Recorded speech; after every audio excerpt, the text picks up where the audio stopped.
Hello बच्चों, this side Neha Singh. Welcome to my YouTube channel. आज के टॉपिक में हम पढ़ने वाले हैं समास। ठीक है, समास क्या होता है। आप लोग मेरी हिंदी के और भी वीडियोस देख सकते हैं। मैंने सर्वनाम, विशेषण, संज्ञा और क्रिया बहुत डीपली और मैंने पीजीटी लेवल तक की हिंदी पढ़ा रखी है। उसमें इतने क्वेश्चंस दे रखे हैं।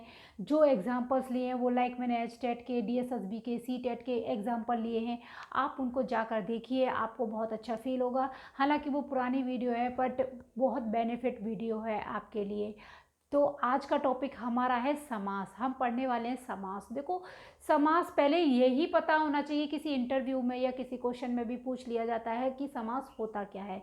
तो समास का अर्थ होता है संक्षेप में। समास का अर्थ होता है किसी भी शब्द का, पूरे वाक्य का अर्थ संक्षेप में। ठीक है, तो समास होता है कोई दो या दो से शब्द, दो या दो से अधिक शब्द मिलकर एक जो शब्द बनाते हैं उसको हम समास कहते हैं। ये होती है हमारी समास की परिभाषा। तो देखिए, समास शब्द का अर्थ है संक्षेप में दो अथवा दो से अधिक शब्दों से मिलकर बने हुए सार्थक शब्द। कौन सा?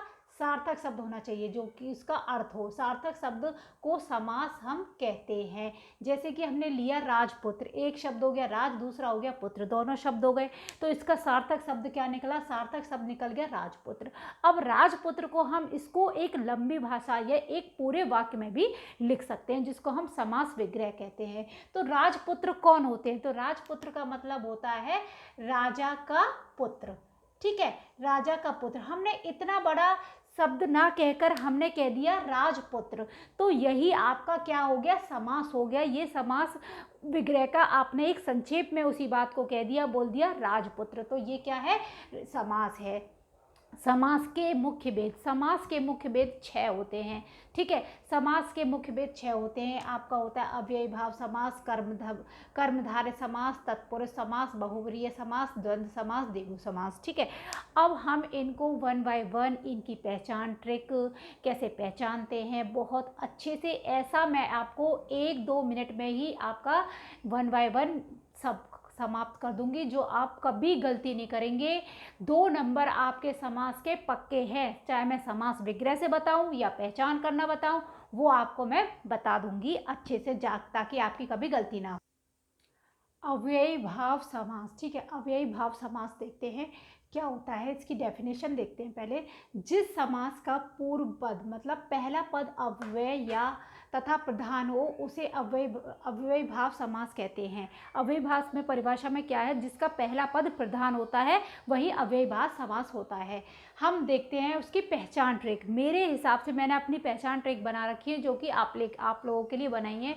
ये पहचान ट्रिक से आपका अव्ययी भाव कभी गलत नहीं होगा। समास 100% आप सही करेंगे। ये 4 ट्रिक याद रख लेना कि मैम ने ये 4 ट्रिक बताई थी और ये ट्रिक होती हैं। तो पहली ट्रिक है आपकी, अव्ययी भाव समास के शुरू के शब्द जैसे भर, प्रति, यथा, बे, आ, निर, आप, अनु, भर, यथावत आदि ऐसे शब्द जो आगे लगे हों, उपसर्ग टाइप के, जो वो कि आपको ये शब्द याद रख लीजिए, यथा, प्रति और यावत, अनु, भर, ये शब्द होंगे, वो क्या होगा? अव्ययी भाव होगा। ठीक है, फिर है आपका पूर्व पद या पहला पद प्रधान होगा।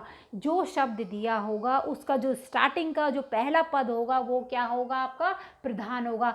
उसी शब्द से पूरा एक विग्रह बनेगा, समास का विग्रह बनेगा। ठीक है, फिर है आपका पूर्व पद उपसर्ग या अव्यय होगा। ऑफकोर्स पूर्व पद ये जो है स्टार्टिंग का, ये उपसर्ग होगा या फिर आपका अव्यय होगा, जो कि मैंने आपको बताए हैं ये शब्द होंगे। ठीक है, फिर एक और ट्रिक, एक और पहचान ट्रिक, शब्दों की आवृत्ति जहाँ बार बार हो, बार बार मतलब 2 बार हो, आवृत्ति हो, बट जो आवृत्ति हो रही है उसमें उसका विलोम नहीं होना चाहिए, सेम शब्द लगना चाहिए, तो वो क्या होता है? आपका अव्ययी भाव समास होता है। ठीक है, फिर एक और ट्रिक, अधिकतर शब्द क्या होते हैं, क्रिया विशेषण जैसे दिखते हैं।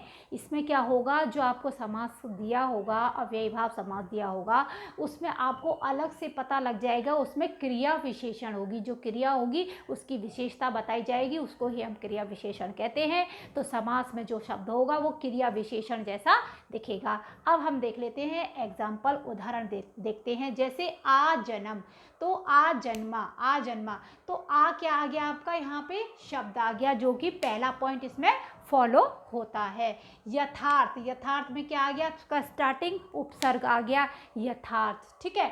फिर आ गया आपका प्रतिदिन, क्या आ गया, प्रतिदिन, दिन क्या है, प्रति, तो प्रधानता किसकी है, मैं बोल रही हूँ प्रतिदिन, तो प्रतिदिन, दिन का अर्थ कैसे निकलेगा, प्रतिदिन, जब प्रति को करोगे तो प्रत्येक दिन, एक दिन, हर डेली वाला दिन, प्रतिदिन मतलब डेली, प्रतिदिन, तो प्रधानता किसकी आई है, यहाँ पर आपकी प्रति की आई है। सबसे पहली प्रधानता किसकी यहाँ पे, प्रति की है। तो इससे आपको पता चला कि ये क्या है, आपका अव्ययी भाव समास है, ठीक है। यथाशक्ति, यहाँ पर यथाशक्ति, आपको क्या है, शक्ति, शक्ति कैसी है, यथा है, तो ये क्या लग रहा है आपको, क्रिया विशेषण, ये भी क्रिया विशेषण जैसा दिख रहा है, और यहाँ पे यथा भी लगा है, आगे का शब्द है, ये भी उपसर्ग आपका जो है, ये इसकी प्रधानता दी हुई है, ठीक है। हाथों हाथ, देखो हाथ यहाँ भी है, यहाँ भी है, दो बार आवृत्ति हुई, हाथों हाथ हुई। अब यहाँ पे ये शब्द लगा, ये लगा डैश लगा है, तो आप ये इसको द्वंद्व समास ना कर देना, क्योंकि द्वंद्व समास में क्या होगा, आपका विलोम होगा, उसका अर्थ विलोम होगा। यहाँ पर आवृत्ति एक ही शब्द की बार बार होगी, तो वो क्या होगा, अव्ययी भाव समास होगा, ठीक है। जैसे बोला आपको हाथों हाथ, तो यहाँ पे आपकी आवृत्ति हुई, हाथ, हाथ का दो बार बोला है, हाथों हाथ, तो इसका मतलब ये क्या है, अव्ययी भाव समास है।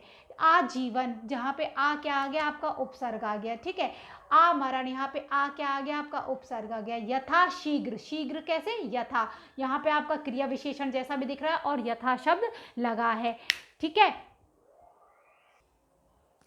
पूर्व पद आपका अव्यय, ठीक है। उत्तर पद ये है, समस्त पद आपका ये बन के आया, और विग्रह ये आया। देख लेते हैं, प्रति प्लस अक्ष, तो बन गया आपका प्रत्यक्ष, जो कि विग्रह उसका होगा अक्षी के आगे। तो यहाँ पे क्या है, प्रति पूर्व पद है, पूर्व पद क्या है, प्रधान है, ओके।